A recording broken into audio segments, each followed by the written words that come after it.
My first marriage felt like a fairy tale until I caught who I thought was my soulmate cheating. I was shattered, but I found love again with someone who just confirmed to me that soulmates are nothing but a myth. Before meeting my current husband, I was married to my ex-husband, Dave. Dave and I met when we were 5 years old. He moved into our neighborhood when he was 5.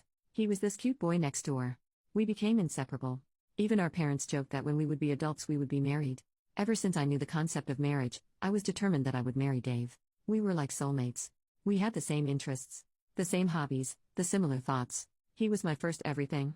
My first kiss, my first boyfriend. The guy I lost my V card to. Among our friends we were the perfect couple. After graduating high school, we immediately got married.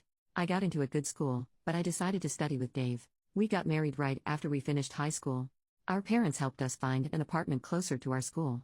We worked hard. We would even talk about having kids often. On our 6th anniversary we decided that we would try for a baby next year. I still remember the day when we were teenagers and cuddling. We already decided what our babies' names would be. During our 7th year of marriage, my mom got sick, so I had to stay with her for a while. I was planning to do something special for our 7th year anniversary, so I left early to surprise him. Well, I went to my bedroom and there I saw my husband screwing another girl in our marital bed. I can never get that image out of my head. My husband saw me and his face turned pale. I don't know what happened, but I threw up right in the spot. My husband was giving me the usual, "It's not what it looks like, I am sorry, it was a mistake." I locked myself in the bathroom. I somehow mustered my strength and called my friend to pick me up and just don't listen to Dave. When my friend arrived she charged at Dave. She grabbed some of my things and we left. I was in a catatonic stage at that point. Eventually my parents knew. They supported on whatever decision I would make. Dave's parents however wanted us to be together. There was a huge fight but eventually we settled for divorce. My whole fairy tale fantasy just shattered. I was spiraling into depression. My parents booked me a therapist, and for 2 years I was like a living corpse. After that my friend pushed me to go on a date. I did, but no one even came close to Dave. I was searching for Dave in every guy, but they all failed to live up to the expectation. That is when I met my now husband, Jay. Jay was the opposite of Dave. Dave was funny, he would be the life of the party. I remember one time he made me laugh so hard that I fell from my chair. But Jay was not funny like Dave. He would use humor only as clapbacks if he wants to insult someone. He was also very stoic and closed off, pretty boring to my taste. On our first date, I asked him some questions like, "What is your favorite movie?" He told me he doesn't watch movies, and that he liked reading. He didn't even ask me a thing. Except for my educational background. He talked mostly about my field of work, but he was not interested in me. We ate dinner in silence. I was 100% sure he would not call me, but 2 days later he did. He asked me out on a second date. I was skeptical of whether or not I should go. But my friend insisted. So, I gave it another try and the second date went slightly better than the first. He talked a bit more, asked few questions. We were taking it slow. He was opening up until the 6th date when he finally hooked up. It was amazing. I am someone who has a snack after making love. I was craving for some, so I asked him if I could grab something from his pantry. Even a bread and cheese sandwich will do. He told me to stay there and he went out. I was kinda confused. He came back after 20 minutes with takeout food. It was something I really liked, orange chicken. I asked how he knew, and he told me, "You told me on our previous date." I melted right there. Dave and I have been together for most of my life, but he never made the effort of going out and getting me something. That's when I knew even if he was not my soulmate I was madly in love with him. We dated for 3 years and got married. I came to know about Jay's family too. His mom and dad were drug addicts who died of overdose. He was homeless for a while but worked his way up. Throughout our marriage I was very, very happy. He was different from Dave because whenever he would see me doing chores he would ask, "Need help?" He helped me through my trauma from Dave by arranging a therapist that specializes in infidelity. He may not be a person of words but his actions tell me that he loves me. When I was pregnant with our daughter, I would wake him up in the middle of the night to either get me food or rub my feet, and he would say yes ma'am and get to work. I love him. Even after 15 years of marriage my love has not stopped. He is still the stoic man I fell in love with. After meeting him I stopped believing in the concept of a soulmate. He was not mine but we somehow make it work. I love you, Jay. Thanks for being there in my life.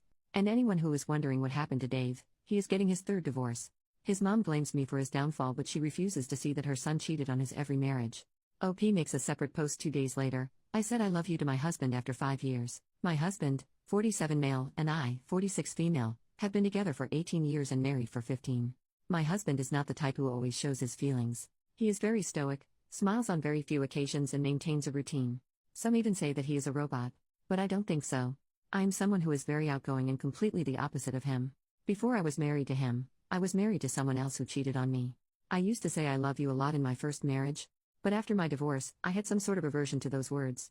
Over the last 18 years, we have said I love you only 5 times. First time was when we were dating, second was on our wedding day, third and fourth when our daughter and son was born, fifth was 5 years ago on Christmas when we were really tipsy because of the drinks. I wrote a post about how I met him and how we got together, but it made me realize that we haven't said I love you to each other for a long time. But it didn't bother me. Even if he never said it, he always shows that he loves me in his actions. He does chores for me, he would always give me a foot massage, make me my favorite dish, even kiss me out of the blue. I do not have any complaints. He is the best husband that anyone could ever ask for. But this was something that has been in the back of my mind for a while. We cuddle, we hang out, we make love, but still no I love yous. I would love to hear it and say it more often, but somehow it just makes me nervous. I decided to buckle up and just say it. It's just 3 words. So yesterday when he was reading a book on the couch, I stood in front of him and said, I love you. He looked at me and was confused. I repeated it. For the first time, I could see him get flustered. He told me okay. I was a little disappointed by his response. I thought he just didn't love me anymore. Later that night when I was lying down, he came to our bedroom and told me that he is sorry for his response. That it caught him off guard. He told me that he loves me a lot. And not even a day goes by he doesn't feel lucky to have me in his life. I was tearing up. That was better than my confession. I asked him that why don't we say that often. He told me that he doesn't say it because throughout his entire life no one has said it to him except for me.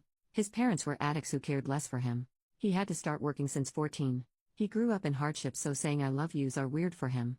But also he feels like we didn't have to tell each other when we express it with our actions way more.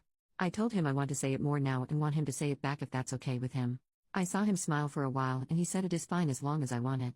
I don't think we need to say it when we know we love each other a lot. We will probably stop saying it after a few days and go back to our mundane events lol. OP makes a new post 10 days later, story of my husband Jay. A lot of you people have been asking me and personally messaging me about Jay's upbringing and how he managed to survive. Well, I am not sure if I am the right person to talk about his personal life. I mean, I heard some parts which really made me cry. Therefore, I will try to summarize it. So, my husband Jay is an only child. His mom and dad were from a poor family. They were addicts. His household was a mess. He remembers his father pushing him down the stairs when he was like 8. Jay mostly grew up with his grandfather, his mom's dad. As far as I know, his mom was not allowed to come to his grandfather's house. Jay mostly spent his weekdays at his house. His mom and dad didn't care. They were always high and had odd visitors. His grandfather taught him a lot of things, like handling tools, woodwork, electric repair stuff. Ever since he was little, with some advice from his grandfather, he learned that his parents are very useless. He has to survive on his own.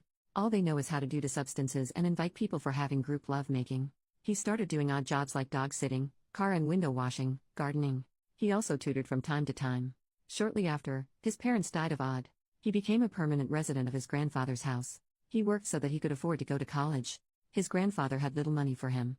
But it wasn't enough. He thought about joining the army at 18, but he failed the physical test. When he was 17, his grandfather died of a heart attack. His grandfather lived in a rented house, so Jay couldn't live there anymore. He was forced to live in a homeless shelter throughout his high school years. He even got bullied and got in trouble for standing up for his bullies. But since he was a good student, he didn't face serious repercussion. He left the homeless shelter when a pastor from their local church took him in. He knew Jay because he worked in the church for a while. The pastor was a nice guy. He funded his living and also helped him get a scholarship to a good university. Jay studied finance and business. His entire childhood, he lived in poverty. So, he was obsessed with learning how to make money.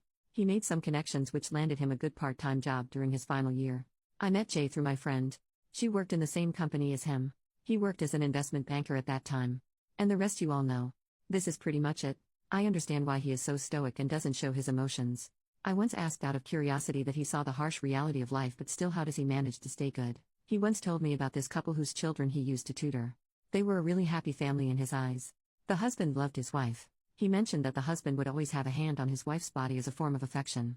Their children were also well behaved and had a good childhood. From that moment he knew he wanted a family like that, because he never had a complete family. But he was sure that somebody would not be able to love him because he doesn't know how to show love.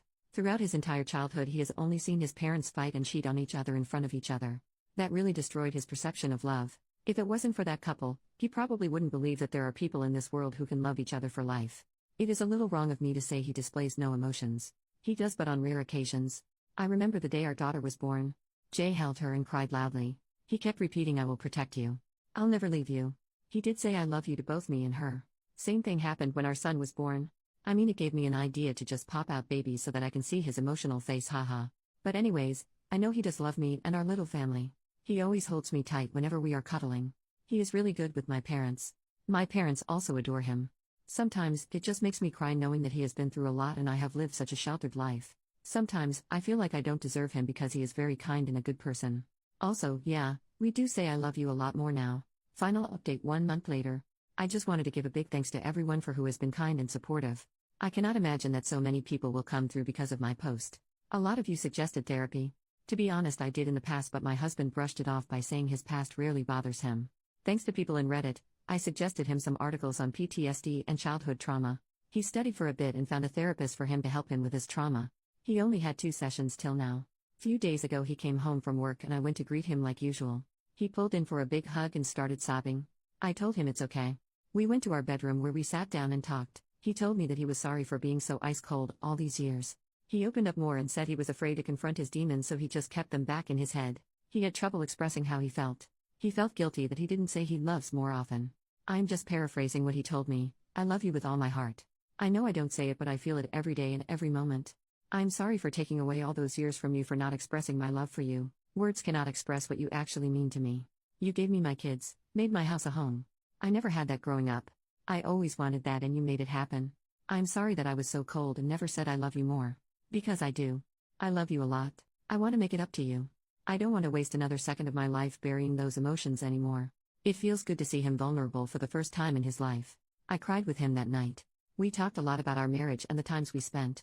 It was a real bonding experience. From that day on, he has been really attentive towards me. He would always come home as early as possible to simply have more time with me. We cuddle a lot and also make love.